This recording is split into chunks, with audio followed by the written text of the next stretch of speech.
Learn from yesterday, live for today, hope for tomorrow. The important thing is not to stop questioning. If you can't explain it simply, you don't understand it well enough. We cannot solve our problems with the same thinking we used when we created them. Look deep into nature, and then you will understand everything better. Logic will get you from A to B, imagination will take you everywhere. I know not with what weapons World War III will be fought, but World War IV will be fought with sticks and stones. Coincidence is God's way of remaining anonymous. It is the supreme art of the teacher to awaken joy and creative expression and knowledge. Imagination is everything. It is the preview of life's coming attractions. Whoever is careless with the truth in small matters cannot be trusted with important matters. I live in that solitude which is painful in youth, but delicious in the years of maturity. Great spirits have always encountered violent opposition from mediocre minds. No amount of experimentation can ever prove me right, a single experiment can prove me wrong. If you are out to describe the truth, leave elegance to the tailor. Pure mathematics is, in its way, the poetry of logical ideas. The world is a dangerous place to live, not because of the people who are evil, but because of the people who don't do anything about it. The true sign of intelligence is not knowledge but imagination. Nationalism is an infantile disease. It is the measles of mankind. He who can no longer pause to wonder and stand wrapped in awe, is as good as dead, his eyes are closed. No amount of experimentation can ever prove me right, a single experiment can prove me wrong. We still do not know 1,000th of 1% of what nature has revealed to us. It is strange to be known so universally and yet to be so lonely. Put your hand on a hot stove for a minute and it seems like an hour. Sit with a pretty girl for an hour, and it seems like a minute. Most people say that it is the intellect which makes a great scientist. They are wrong, it is character. When you are courting a nice girl, an hour seems like a second.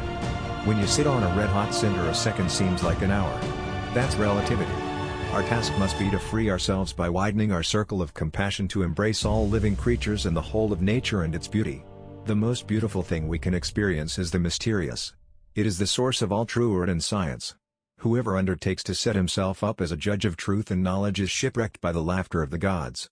I believe that a simple and unassuming manner of life is best for everyone, best both for the body and the mind. The pursuit of truth and beauty is a sphere of activity in which we are permitted to remain children all our lives. I am not only a pacifist but a militant pacifist. I am willing to fight for peace. Nothing will end war unless the people themselves refuse to go to war. An empty stomach is not a good political advisor.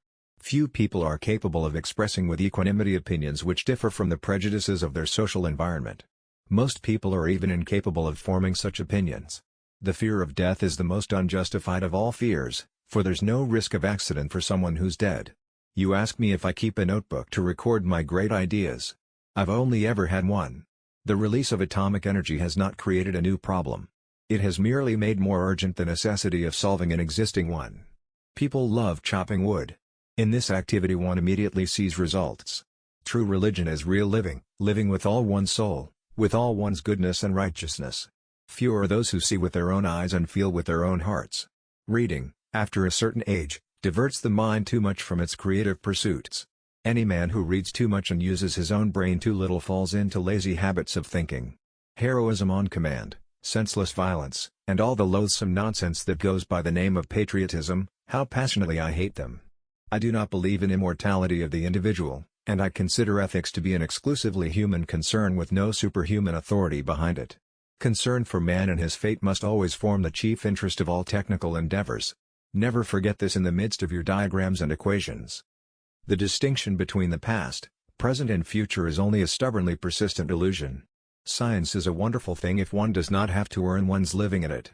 He who joyfully marches to music in rank and file has already earned my contempt. He has been given a large brain by mistake, since for him the spinal cord would suffice. There is no logical way to the discovery of these elemental laws. There is only the way of intuition, which is helped by a feeling for the order lying behind the appearance. Most of the fundamental ideas of science are essentially simple, and may, as a rule, be expressed in a language comprehensible to everyone. The grand aim of all science is to cover the greatest number of empirical facts by logical deduction from the smallest number of hypotheses or axioms. All these primary impulses, not easily described in words, are the springs of man's actions. One strength of the communist system of the East is that it has some of the character of a religion and inspires the emotions of a religion. It gives me great pleasure indeed to see the stubbornness of an incorrigible nonconformist warm